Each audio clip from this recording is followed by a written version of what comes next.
So Daredevil Season 3. Here we are, the Infinity War of the Netflix MCU. This season adapts the Born Again story arc from the comics, which is one of my favorite Marvel comic stories ever. It's arguably the best, speaking objectively. I love Season 1 of this show, and I like Season 2. It's not quite as good because of the whole hand story arc, but it's still really well done. I'll post my ranking soon.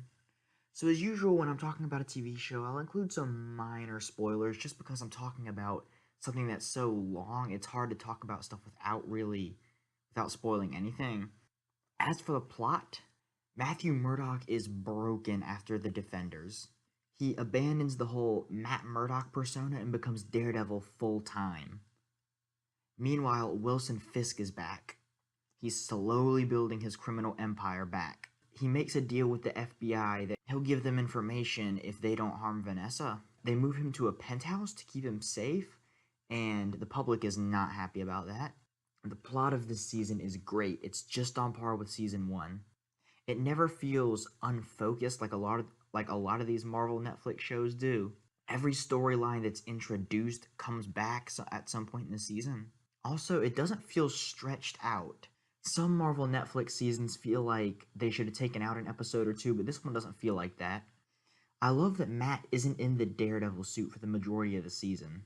It's back to like the season 1 style. I think that episode 9, Revelations, is my favorite episode of the season. It's not the most fun or the most fan servicey by any means. It's just, I think, the best acted and the best written, and yeah. If I had to give this season like a negative, I'd say that the way that the plot gets resolved feels a little bit like an ex machina. It's when there's just something that's introduced at the last second just so that the hero can defeat the villain and, live happily ever after.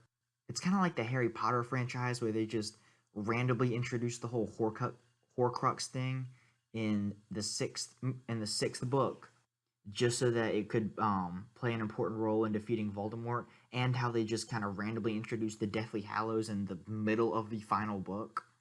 As for the characters, Matt Murdock is the best protagonist of the Netflix MCU. His arc in this season is great. Charlie Cox kills it in the role.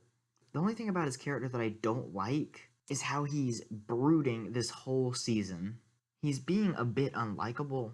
I like how this season isn't afraid to embrace his Catholicism.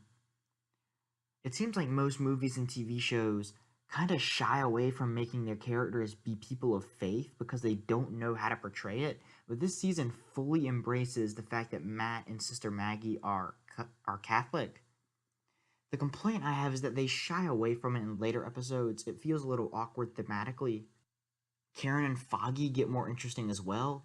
Karen's backstory is revealed, and Foggy becomes a hero in his own way. While I like the way that Karen grows in the season, I felt that her backstory was a little disappointing. It was just kind of generic. I love what the writers did with Foggy in this season. He steps up to take on Fisk in his own way. I like the way the show portrays Sister Maggie. She's very much a tough love type of person. There's a plot twist that I won't spoil, but I like how it's handled here a lot more than in the comics. I would have liked to have seen a tad bit more of her, though. One of the standouts of this season is Agent Nadeem.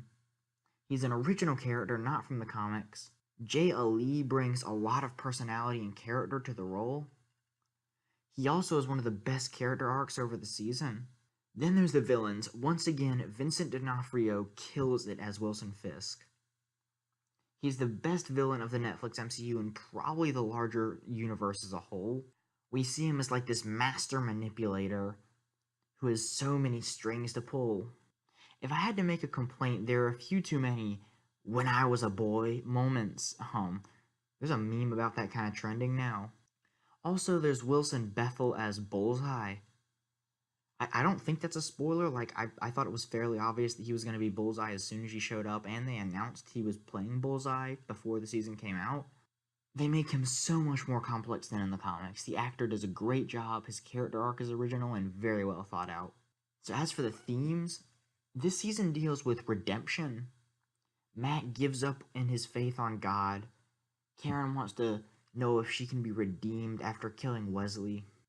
Fisk wants to know if Vanessa can redeem him. Nadim has a redemption story arc that I won't spoil, but it's really, really awesome. The season also asks, what is the point of vigilantism? Since the previous season asked so many questions about vigilantism and how far should superheroes go, this season asks about if superheroes are even necessary. Can the law work? Matt Murdock and Foggy Nelson are both lawyers. It's represented by how Foggy insists that they should use the law to beat Wilson Fisk.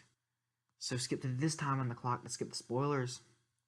Father Lantom's death was really emotional.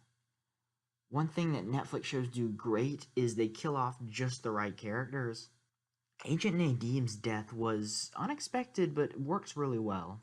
I think that Matt's sudden decision not to kill Fisk was a little out of nowhere. They could have fleshed that out more. Vanessa was a bit of an ex machina. She just kind of shows up so that Matt can have something to bargain with Fisk with. So all in all, this is a great season, one of the best installments of the Netflix MCU. Perhaps the Netflix MCU can be redeemed after all. I'm still looking forward to Punisher and Jessica Jones, but yeah. Sorry that I've been kind of vague with this review. It hasn't been as in-depth as some of my other TV reviews. It's just that I can't really talk about this season without just saying it's awesome, it's awesome, it's awesome over and over again. So yeah, that's all I have to say. Be sure to subscribe. Thanks for watching. Bye.